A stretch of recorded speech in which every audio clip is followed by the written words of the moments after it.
Good evening. You're listening to the Hour of the Time. I'm William Cooper. From the Miami Herald, Miami, Florida, June 29th, 1994.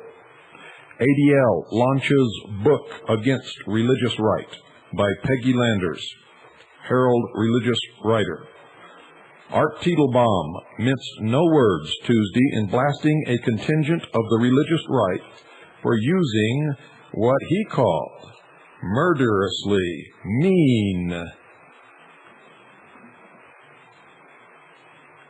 tactics.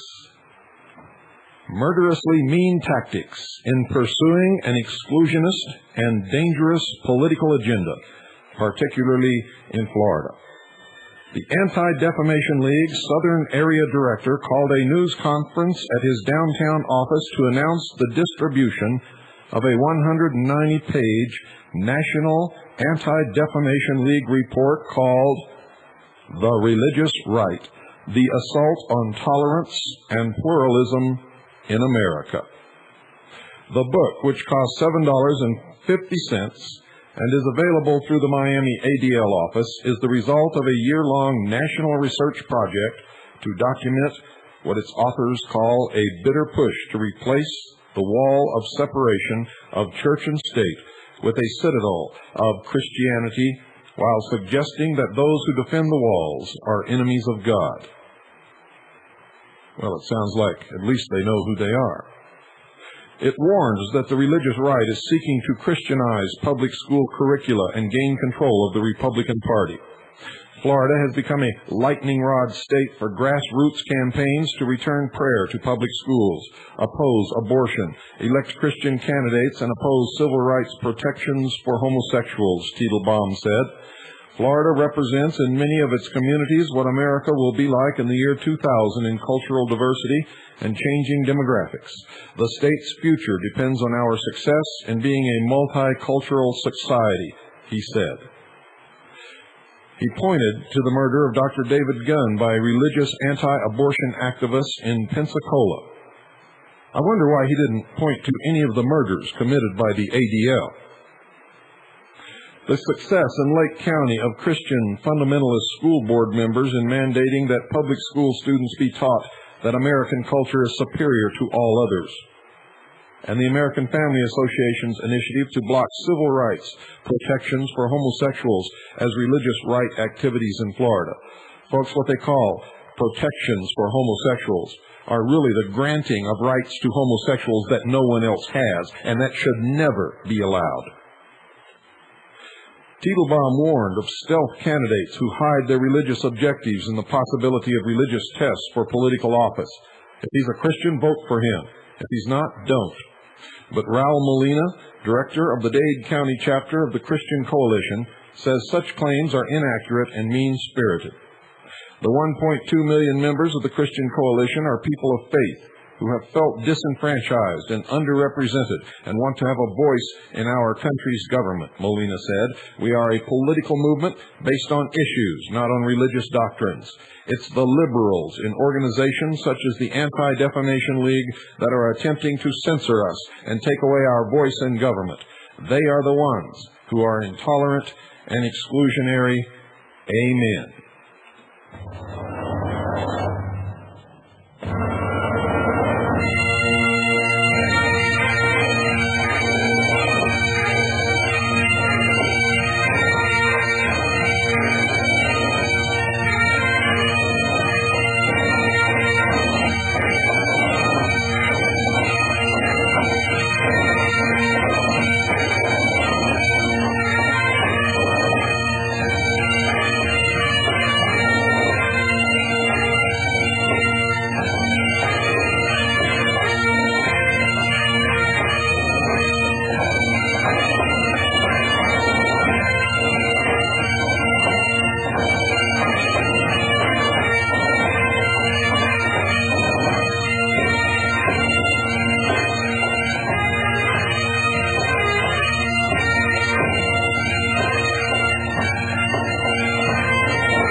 On February the 28th, 1986, Swedish Prime Minister Olof Palme was assassinated by a lone gunman on the streets of Stockholm.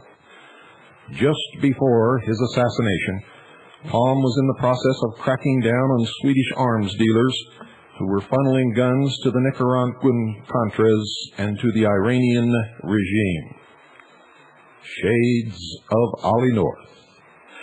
The Iran-Contra scandal had not yet broken publicly, and Palme's probe threatened to blow the lid on the entire covert program of the Israeli Mossad, B'nai B'rith, the Scottish Rite of Freemasonry, the Anti-Defamation League,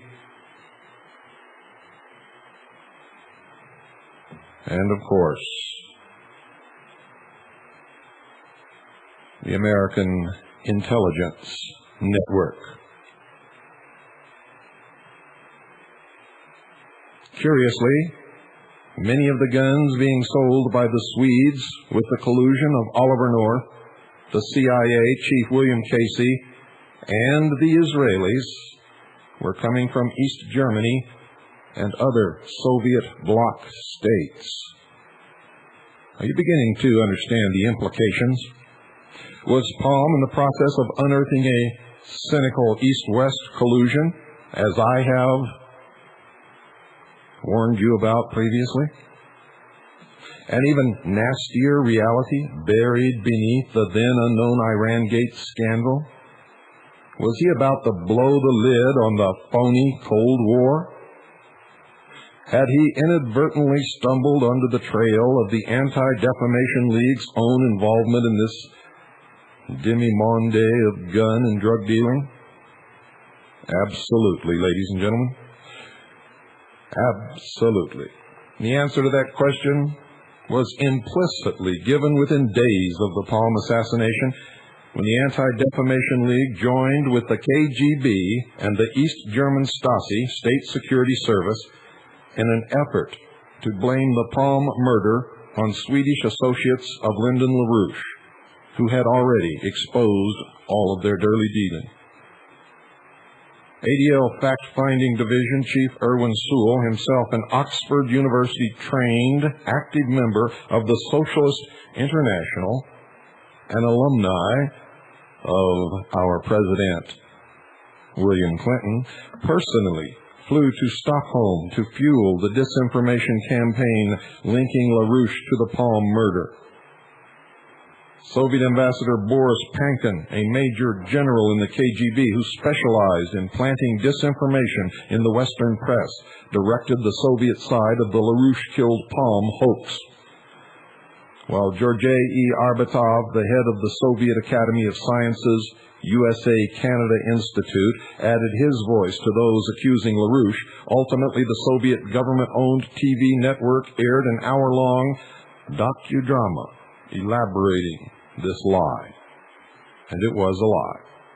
The role of Edgar Bronfman's pals in the East German Stasi in the Palm cover-up would not surface until 3 years later.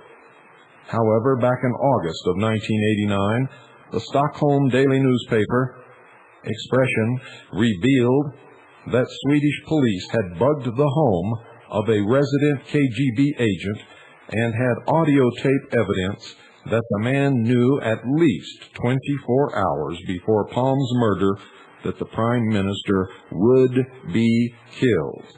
This alone absolved Lyndon LaRouche. The pivotal role of the Stasi in the Palm murder cover-up was first revealed in the August 20 through 26, 1992 edition of Journalisten, the magazine of the Swedish Journalists Association, which published an interview with a former top Stasi officer named Herbert Bremer. In that interview, ladies and gentlemen, and in a series of subsequent Swedish nationwide radio broadcasts, Bremer confessed that as an official of Department X, which is disinformation of the Stasi, he personally had engineered the disinformation campaign blaming the European Labour Party, ELP, the Scandinavian affiliations of Lyndon LaRouche for the Palm murder.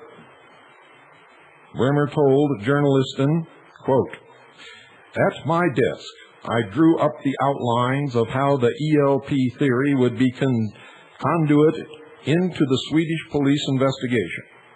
The plan was to have a national Swedish newspaper receive an anonymous telephone tip-off.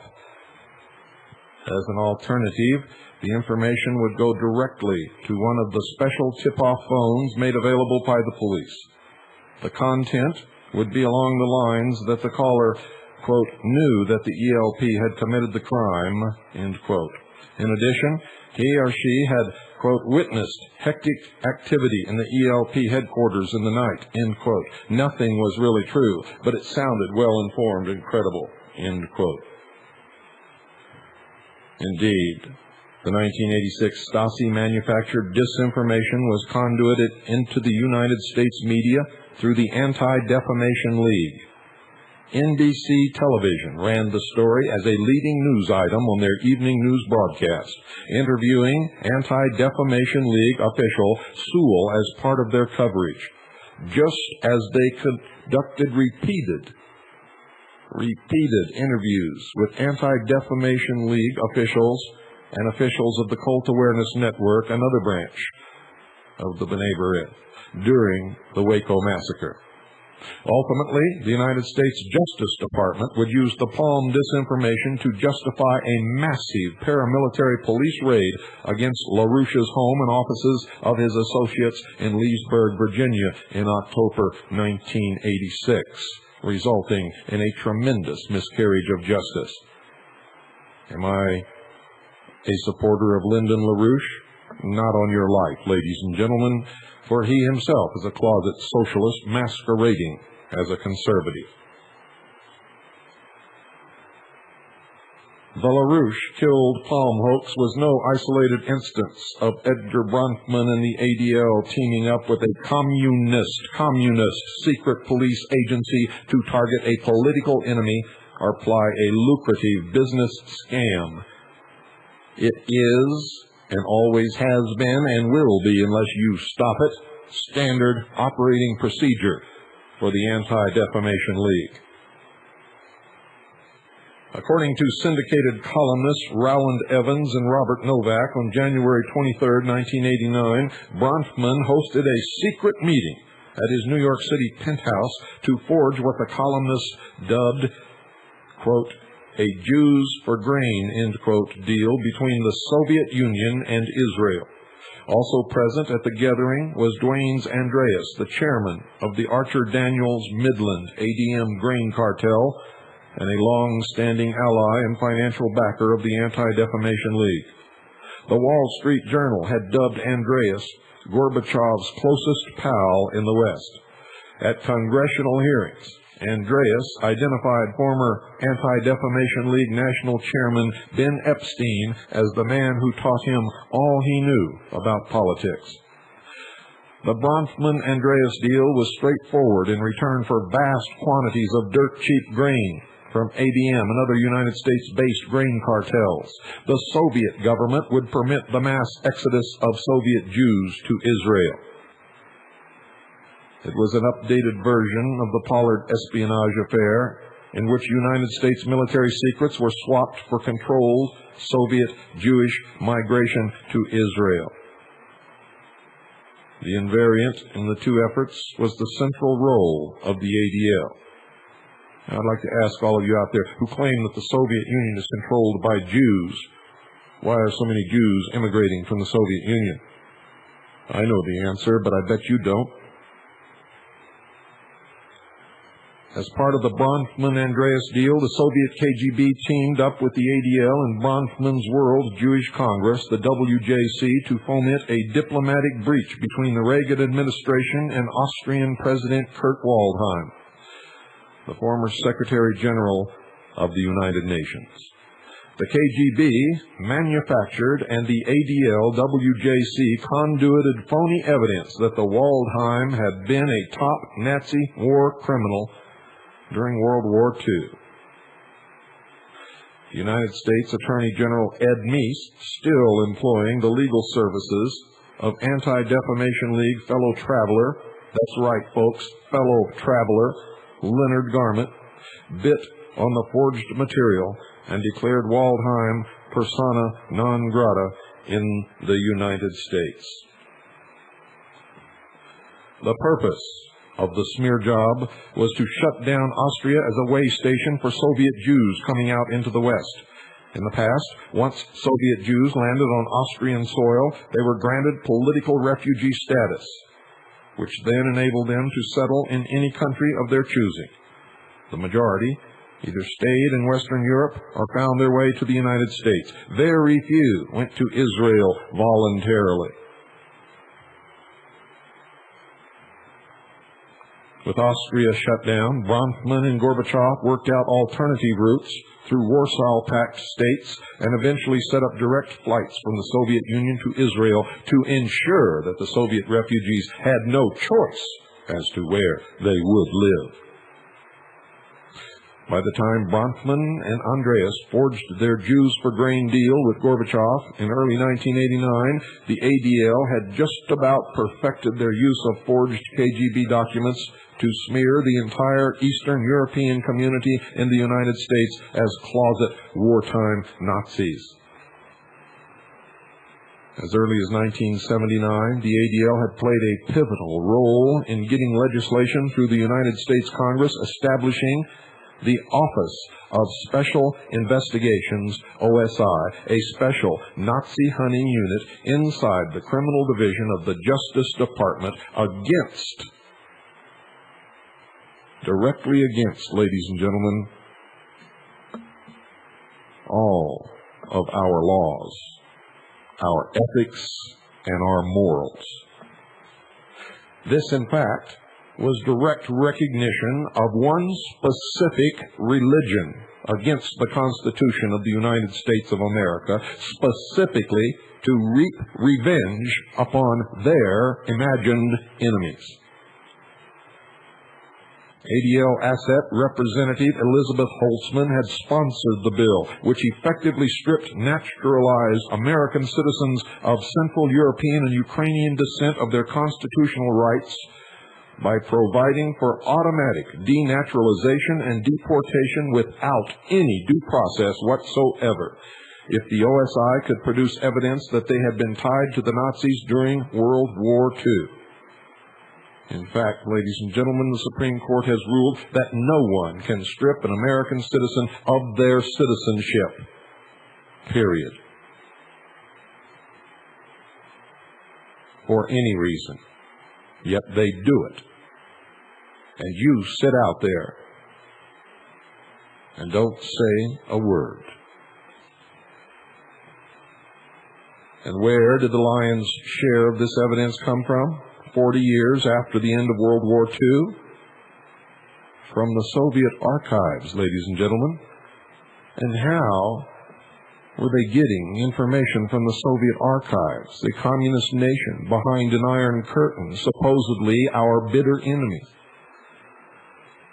The ADL-sponsored OSI provided Moscow with a foot in the door to the American judicial system. For the first time ever, Soviet documents and witnesses were given full standing in United States court proceedings, no questions asked. The enemies of the United States of America,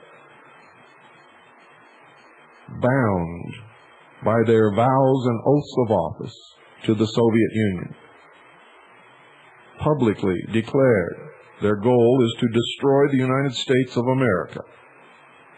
While a handful of the people targeted by the ADL-OSI may have been low-level Nazi sympathizers or assets during the war, many innocent people fell victim to the KGB's sophisticated forgers, courtesy of the Anti-Defamation League and their friends at the Justice Department's OSI. And what was the purpose of this? To keep the Jews in line by continually whipping them with the threat of another Nazi Holocaust. That's what. To maintain their power. That's what. Remember the man who was sent to Israel and tried and found guilty and then tried again and found innocent? And all the time the Justice Department and the OSI and the ADL and everyone concerned with this knew that he was innocent? And then they wanted to hold him until they could scrape up some other phony evidence and try him again on some other charges not yet imagined? And all of you sat and said nothing? And why did you sit and say nothing? Because you're a bunch of whimpering, scared little sheep. You were afraid that someone would call you anti-Semitic. I would much rather be called anti-Semitic than be called a coward, and that's what most of you are. Karl Linus, falsely accused of Nazi collaboration, was stripped of his American citizenship and shipped off to the Soviet Union, where he died in a prison, reportedly from a heart attack. Sherem Subzakov, accused of working with the Nazis in his native Belarusia, beat the OSI and even won a lucrative out-of-court libel suit against the New York Times. He was then murdered by a Jewish Defense League bomb attack on his Paterson, New Jersey home in 1985 because he had thwarted them and embarrassed them publicly. Dr. Arthur Rudolph, a celebrated German-American rocket scientist who contributed greatly to America's space program, was falsely accused by the Anti-Defamation League and OSI of torturing Jews at the Peenemünde research facility in wartime Germany. Rather than lose his lifetime pension with the National Aeronautics and Space Administration, NASA, and throw his family into poverty, he renounced his United States citizenship and returned to West Germany. After a 3-year probe based on the same evidence passed on by the East German and Soviet authorities to the OSI, West German prosecutors concluded that there was no evidence against Dr. Rudolph. But by that time, his life was in ruins.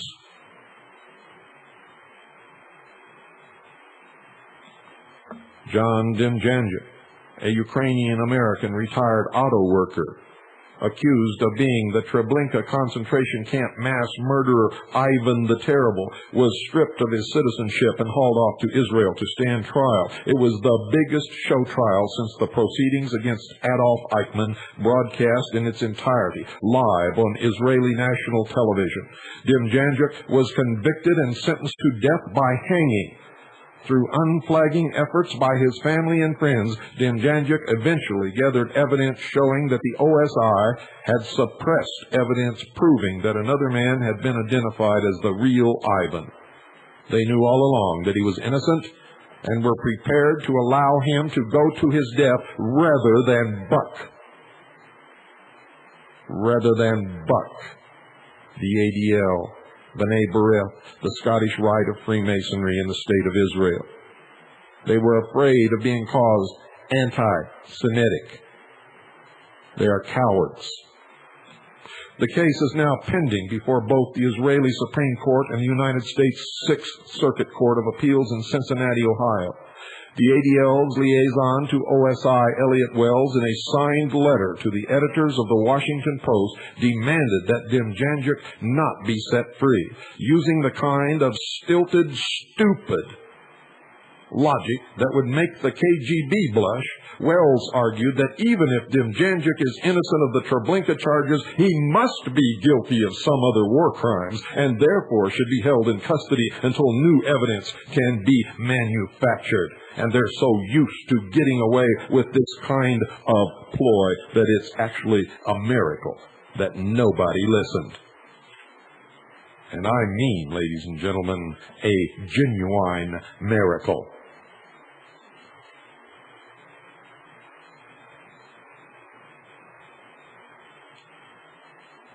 In 1974, Richard Nixon went down for the count as the result of the botched Watergate break-in at the Democratic National Committee headquarters in Washington, D.C. during the 1972 presidential campaign. A prominent Central Intelligence Agency operative who was involved in the Watergate break-in, G. Gordon Liddy, is now a prominent radio talk show host, and all you stupid sheeple idolize his every word. As reporters, congressional committees, and special prosecutors pored over the details of the Watergate scandal, evidence of a pattern of bribery and cover-ups emerged that ended up contributing to Nixon's resignation even more than the break-in itself. You see, folks, they never had anything that could have impeached Richard Nixon. Since the fall of Nixon, the American political lexicon has been blessed with such Watergate offspring as, quote, Debategate, end quote, Cartergate, Irangate, Bushgate, Iraqgate, and even Spacegate. And we'll talk about Spacegate on another program to do with mind control. Political corruption scandals have become as American as apple pie, ladies and gentlemen. And we'll get to that in just a moment.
Despite the growing addiction to political sleaze, the vast majority of Americans are totally oblivious to the fact that on any given day, the Anti-Defamation League and its fellow hooligans in what is euphemistically dubbed the Zionist lobby, the dope lobby, is a far more appropriate description.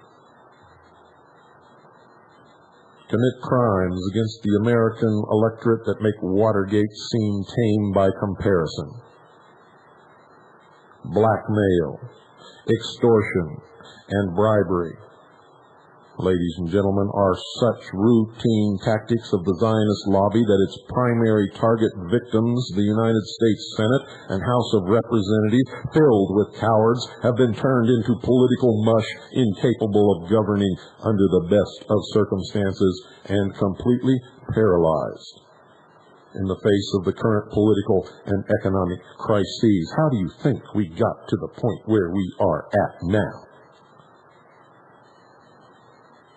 While the media had led the charge against congressional incumbents, appealing to a justified throw-the-bums-out sentiment building among the majority of voters, the sad reality is that unless the power of the Zionist lobby is cut down to size, any newly elected Congress will be like a bunch of silly lambs walking to the slaughter, and nothing will ever change.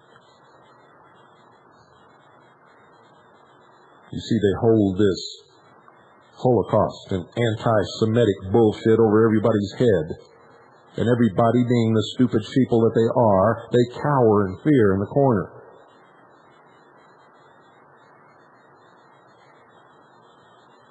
Officially, both the ADL and its leading collaborator in this corrupting of the Congress, the American-Israeli Public Affairs Committee, are forbidden from engaging in political campaigning due to their tax-exempt status. But both groups have managed to systematically break the electoral and tax laws with impunity, largely due to the fact that they have placed fellow travelers, that's right, I said fellow travelers, in key posts in the executive branch regulatory agencies that are supposed to monitor the activities of groups benefiting from the tax exemptions. The Federal Election Commission, FEC, and the Internal Revenue Service. Just a glimpse at how the Zionist lobby has used the power of the narco-dollar to corrupt and control the Congress is contained in a lawsuit filed in federal court in Washington, D.C. on August 10, 1992. Get it, read it. The suit filed by a group of retired United States diplomats against the FEC charges that the agency failed to impose sanctions against the AIPAC for functioning as an unregistered political action committee. Even though the General Counsel at the FEC agreed that AIPAC had violated the law, the commissioners decided in July 1992 not to take any action against the group. According to the court papers, AIPAC secretly controls at least 27 different political action committees, or PACs. Other investigators place the figure at 59 and uses them to funnel enormous amounts of money to candidates for Congress who support AIPAC's political agenda. Under the FEC statutes, strict limits are imposed on how much money can be given to an individual candidate by a single PAC. The purpose of the regulation is to curb the power of special interest groups in the financing of candidates, but as you can see, it does not work. By running dozens of PACs, AIPAC, according to the suit, illegally circumvents the law. And they're not the only ones. The case of the Joint Action Committee for Political Affairs, or JACPAC, one of the 27 PACs named in the suit, underscores the tight relationship between AIPAC, the ADL, and the political committees JPAC lists among its directors the wives of Thomas Dine and Stuart Eisenstadt. Since 1980, Dine has been the executive director of AIPAC. Eisenstadt, formerly domestic policy advisor to President Jimmy Carter, is the head of the National Jewish Democratic Council, or NJDC, an ADL-dominated organization dedicated to winning control over the Democratic Party and placing as many of its members as possible on the staffs of congressmen, governors, and mayors. Why does it want to put its members on the staffs of congressmen, governors, and mayors instead of in the office of congressman, governor, or mayor? Simply because, folks, congressmen, governors, and mayors don't write anything. They very seldom even read what is been introduced. So these people write the law, and the congressman, never reading any of the law, just endorse it and go right on along with it. That's why many times when you call your congressman and confront them with something you found in a bill, they profess ignorance. You know why? Because it's the truth. They don't know their ass from a hole in the ground. And where does all of the money come from to buy up the hundreds of congressional seats currently owned by ADL, AIPAC? A brief look at the Round Table PAC, one of the 27 outfits cited in the lawsuit as AIPAC owned, answers that question. Round Table PAC was founded in 1981 by a group of leading ADL and AIPAC officials and contributors, led by Malcolm Holine, the head of the Jewish Community Relations Council of New York. From day one, it was housed in the Manhattan offices of a tax shelter firm called the Integrated Resources. And Integrated was a thinly veiled money conduit for Michael Milken and his crew of junk bond peddlers and dope money washers at Drexel Burnham.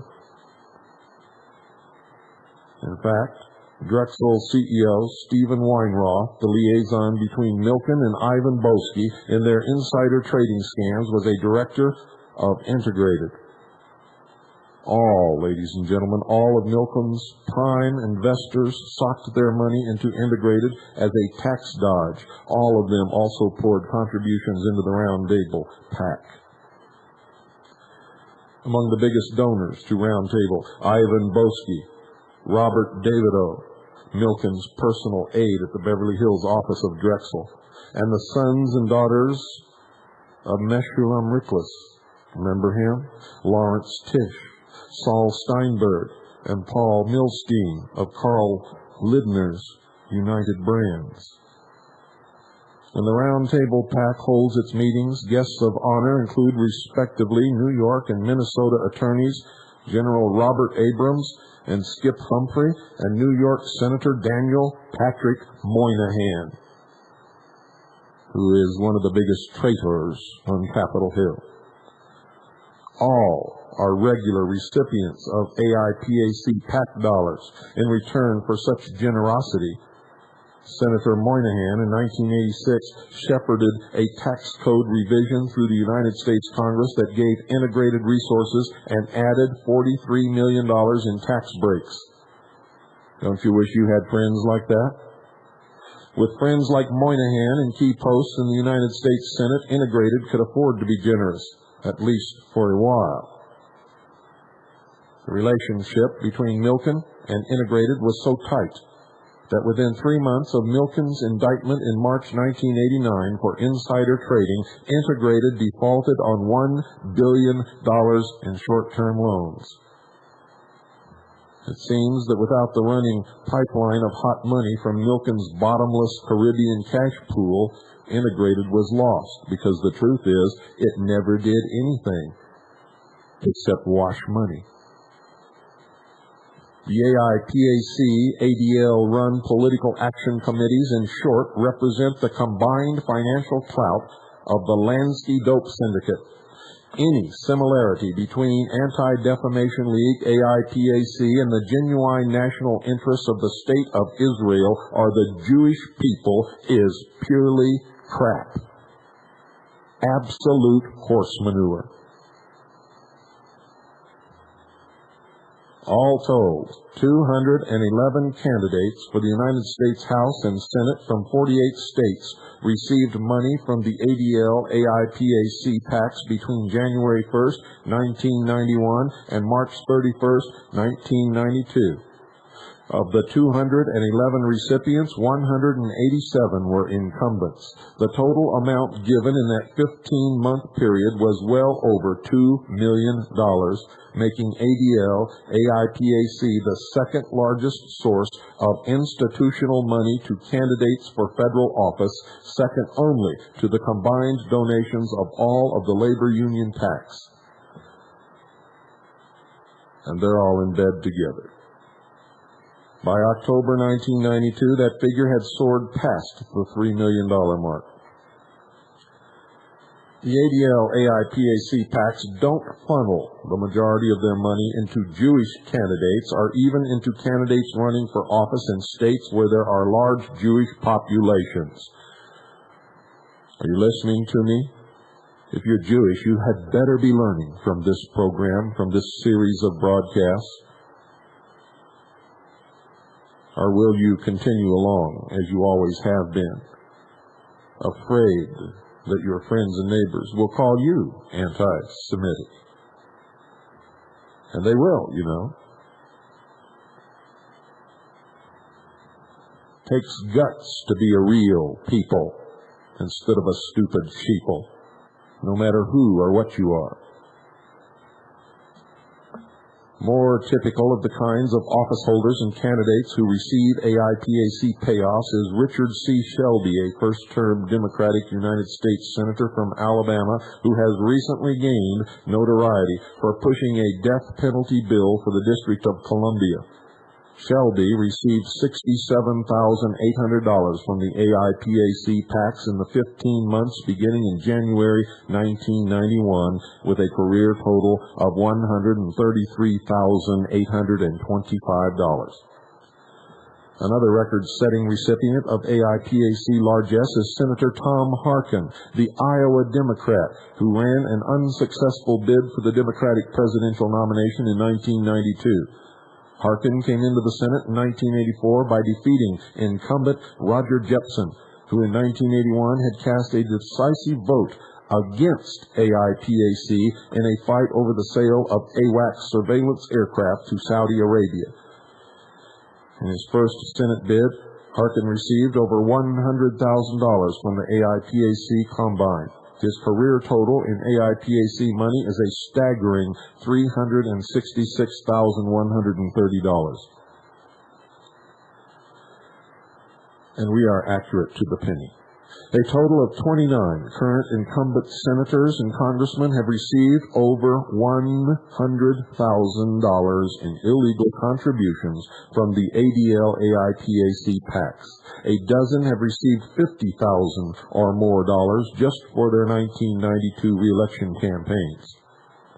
That, quote, dirty dozen, end quote, are Richard Shelby, Democrat, Alabama; Mel Levine, Democrat, California; Timothy Worth, Democrat, Colorado; Daniel Inouye, Democrat, Hawaii; Barbara Mikulski, Democrat, Maryland; Christopher Bond, Republican, Montana; Kent Conrad, Democrat, North Dakota; Robert Packwood, Republican, Oregon; Arlen Specter, Republican, Pennsylvania; Harris Wolford, Democrat, Pennsylvania; Thomas Daschle, Democrat, South Dakota; and Robert Kasten, Republican, Wisconsin. Narco dollars, dope money. Narco dollars are the key to the ADL's hold over the United States Congress, but the League and its AIPAC associates have other trump cards as well. Both groups operate secret, highly illegal spy units that gather blackmail material and carry out dirty tricks against political opponents. When Richard Nixon got caught running such a plumber's unit at the offices of the Committee to Re-elect the President, CREEP, aptly named, in 1972, the American people demanded his scalp.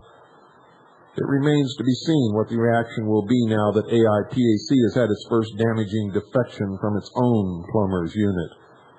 You see, Gregory Slobodkin worked for a number of years in AIPAC's Policy Analysis Unit.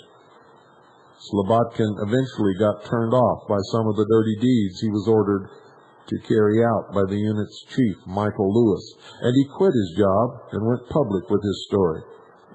Not surprisingly, Michael Lewis is the son of Dr. Bernard Lewis, the Oxford-trained, always coming back to the same places, Oxford-trained Arabist who was the architect of the Carter administration's Ark of Crisis policy, which abetted Ayatollah Khomeini's Islamic Revolution in Iran and the spread of fundamentalism throughout the region. Policy Analysis, the super euphemistic name given to AIPAC's plumbers, maintains dossiers on thousands of American activists, many of them Jewish. Many of them Jewish. University professors who criticize AIPAC or the Anti-Defamation League's activities are placed on a blacklist and labeled anti-Semitic.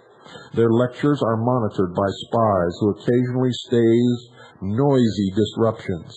Their homes and cars are vandalized. University alumni linked to ADL and AIPAC threaten to pull financial backing from the schools unless the targeted faculty members are immediately fired or blocked from tenure. And every day, Americans turn their heads because they are afraid that someone will call them anti-Semitic. The Anti-Defamation League has learned to use this label to get whatever they want from whomever they want, whenever they want.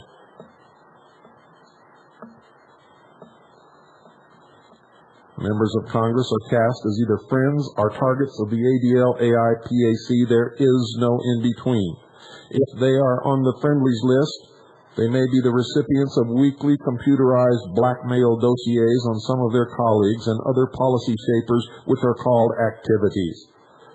Remember lately, folks, in San Francisco when the ADL was caught red-handed operating a spy ring from inside the police department, gathering information on Americans? When the investigation began, it was found that they were doing this across the country, infiltrating supposedly secure records system, collecting information on American citizens to use against them. How long are you going to put up with this bullshit from these creep-lying scumbags? The activities dossiers are sent out in plain white envelopes bearing no organizational emblems. Deniability is a priority, and the whole filthy blackmail and extortion program was 100% deniable until Slobodkin's defection, complete with reams of AIPAC documents which proved it. AIPAC's unit maintains a singularly close link to the ADL's parallel fact-finding department, which engages in the exact same kind of activity. In fact, shortly after Thomas Dine took over as executive director of AIPAC, he hired Amy Goot as the first full-time staffer of the Policy Analysis Unit. Goot had worked for years at the ADL. Her shift of address was apparently blessed by her bosses at the League, and she continued for a period of time to work for both agencies, thereby assuring near-total integration in the covert operations level. One feature, ladies and gentlemen, of the job that ultimately got under Gregory Slobodkin's skin was the fact that many of his targets were themselves prominent Jewish activists, usually affiliated with left-wing causes in both the United States and Israel. See all you silly people out there who think it's the Jews. You're off your rocker. And the ADL does not work for Jews or in the interest of Jews and never has. Neither does B'nai B'rith.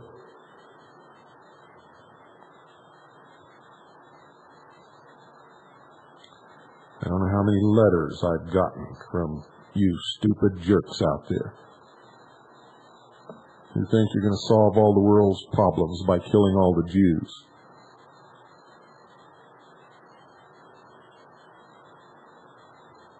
How stupid. Most Jews don't know any more about what's going on than you sheeple did before I told you. And then most of you will never know if it's true or not because you won't get off your butt and go check it out.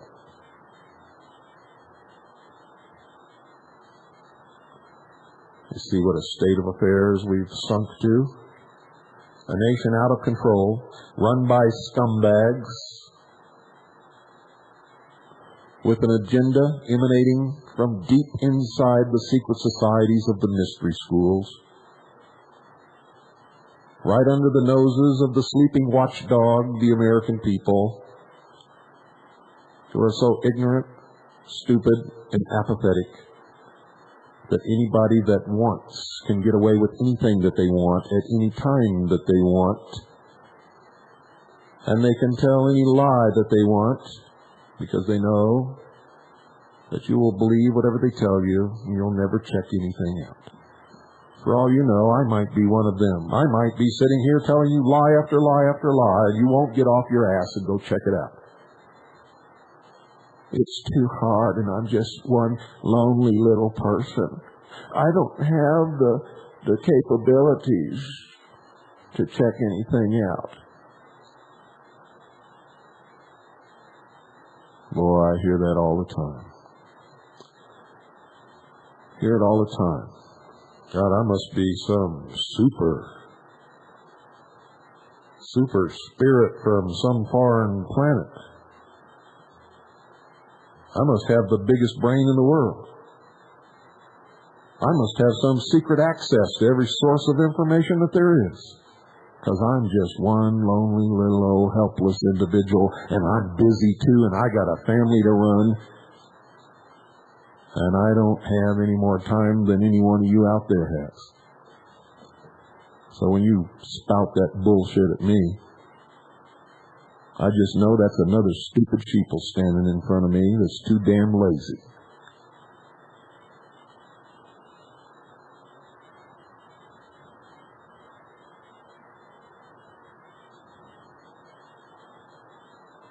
And that's the truth of the matter.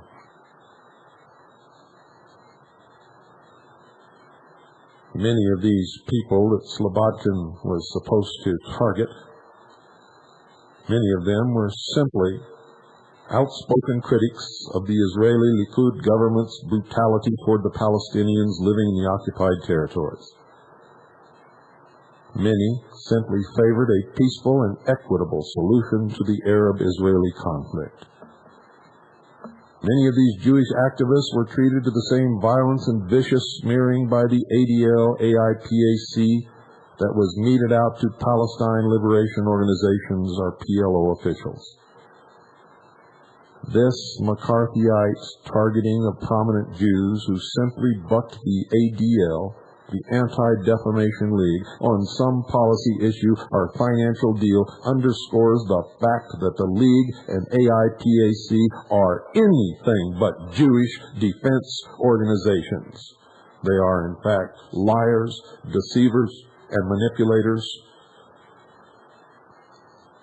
And whether you believe it or not, most of their victims are innocent Jews, many of them patriots, who love this country and love the Constitution and the Bill of Rights just as much as any of you listening out there.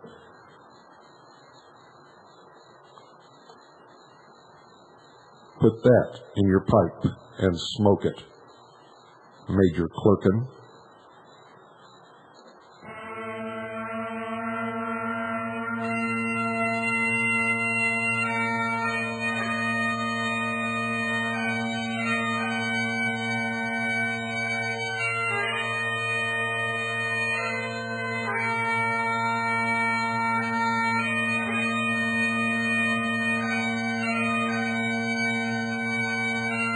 Good night, folks, and God bless you all.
Seek ye the truth, and the truth will make you free. Nothing else will or can do it.